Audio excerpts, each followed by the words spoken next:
Throughout history, twins have inspired legends, sparked scientific debates, and fueled endless curiosity.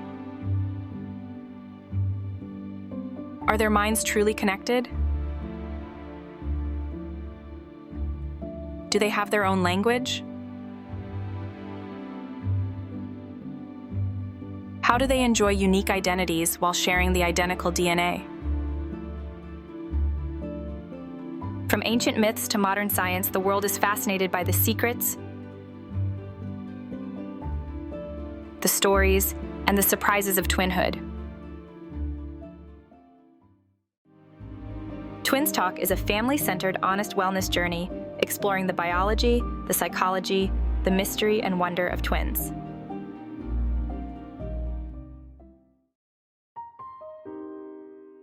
I wanted to go through some of our topic ideas that we get for future podcasts. Okay. Twins are separated at birth and then they're reunited. And I'd really love you to talk about the dynamics of that in the individual and in the twins, and how that is dealt with, because that's different than just a brother or sister being reunited, isn't it?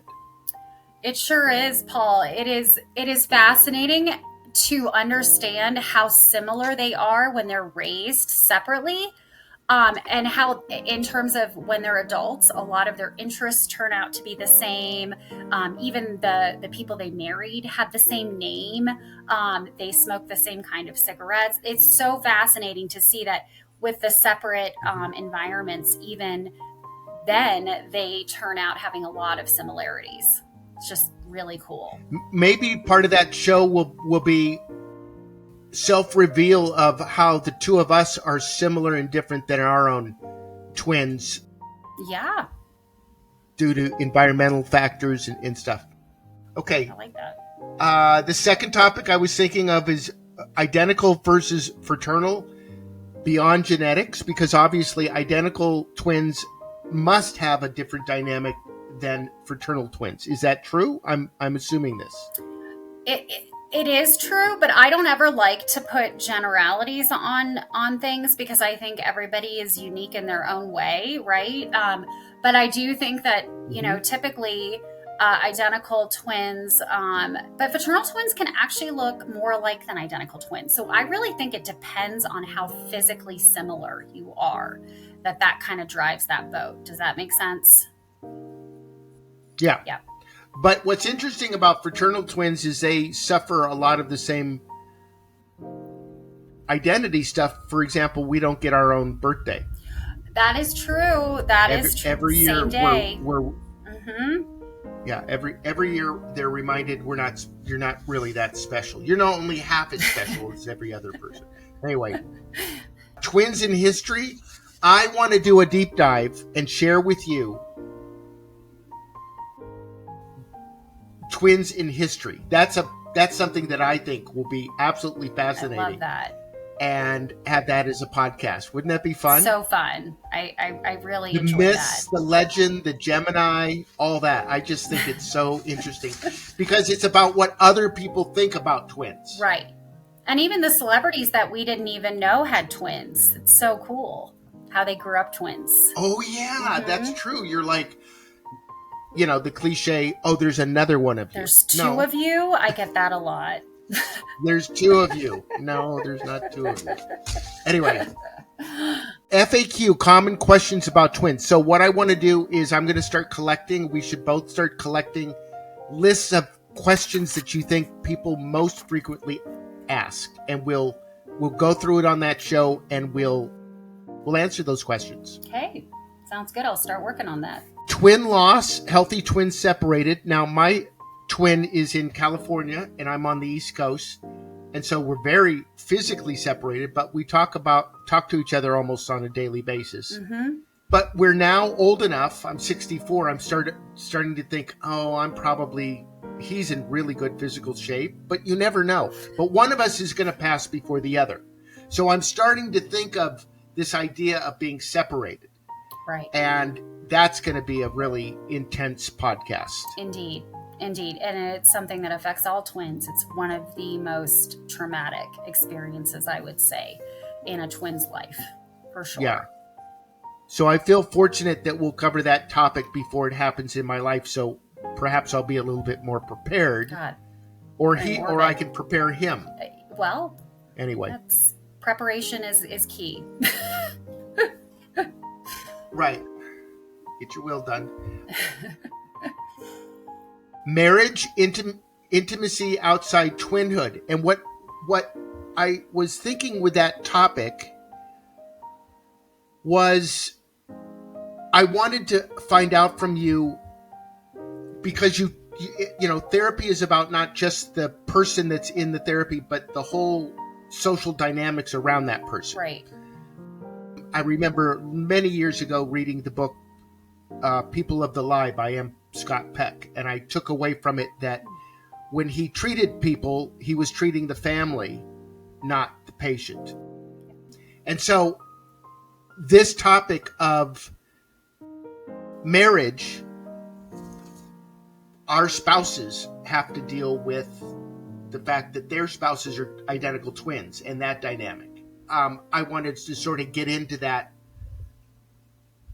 what it's like for the other people, what challenges that brings up for us psychologically. I think it's such an important topic that I don't think there's enough focus on, and I think largely spouses of twins feel ignored, or not. You know, they need their own support group in their own right. Right? There's so much that comes with that marrying. Right. It's like sometimes marrying two people. Sometimes it feels that way.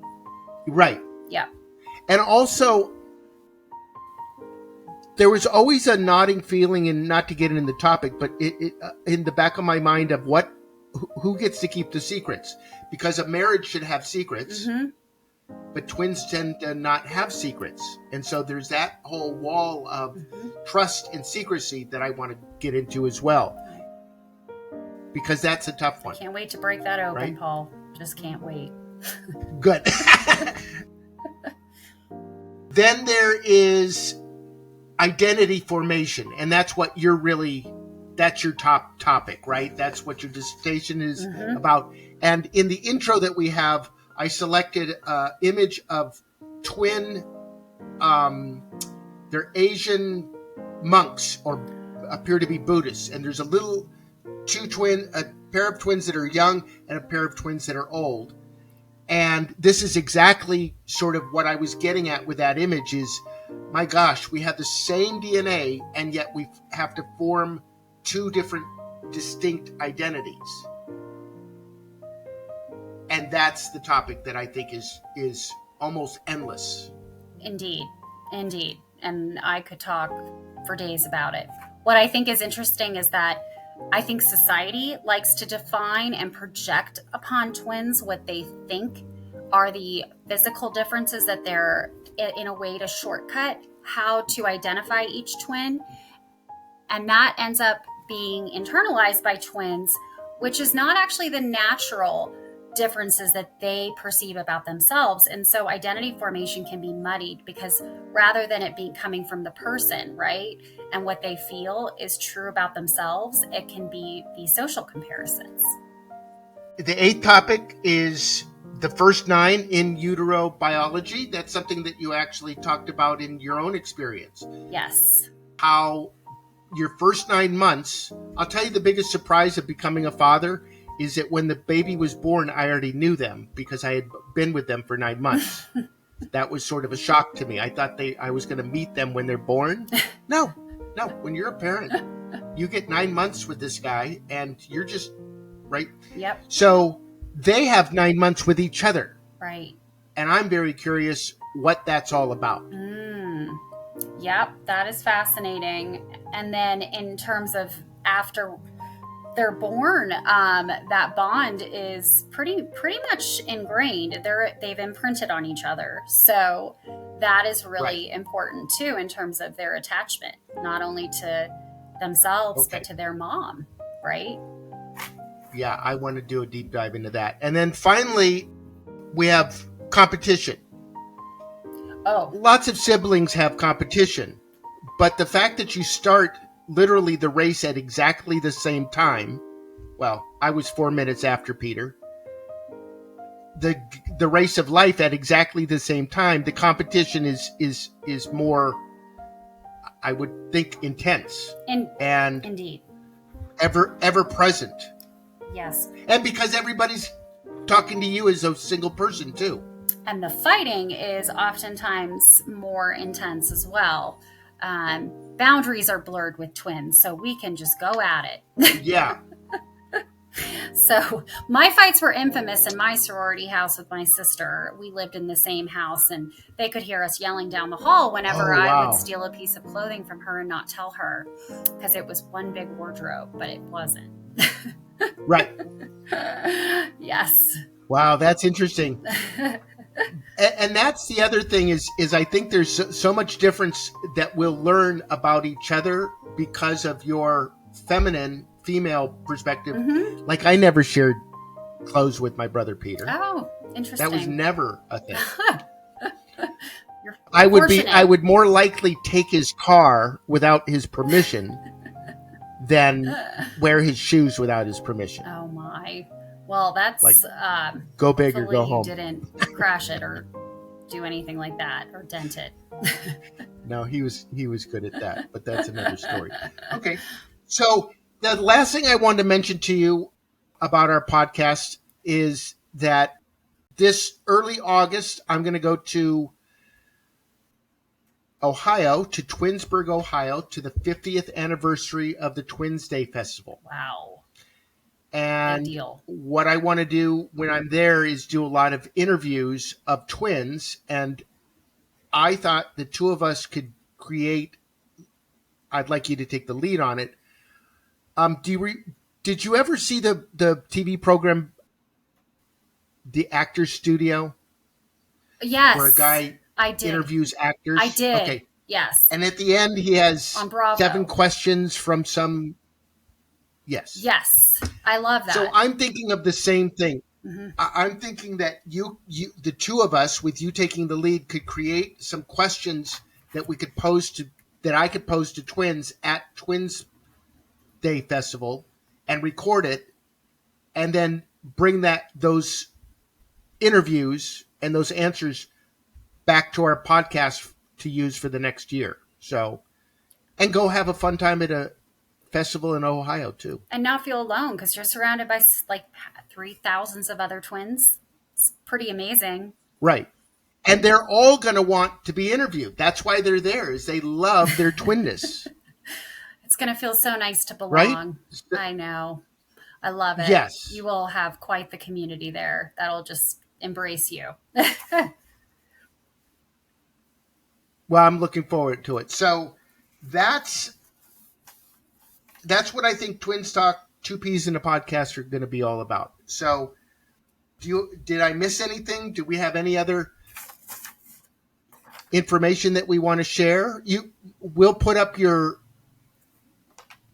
website to your practice. Okay. Sounds good. We would invite folks to write us or contact us with any questions you have, or if you'd like to be on the podcast. We're developing it, as you can see, on the fly.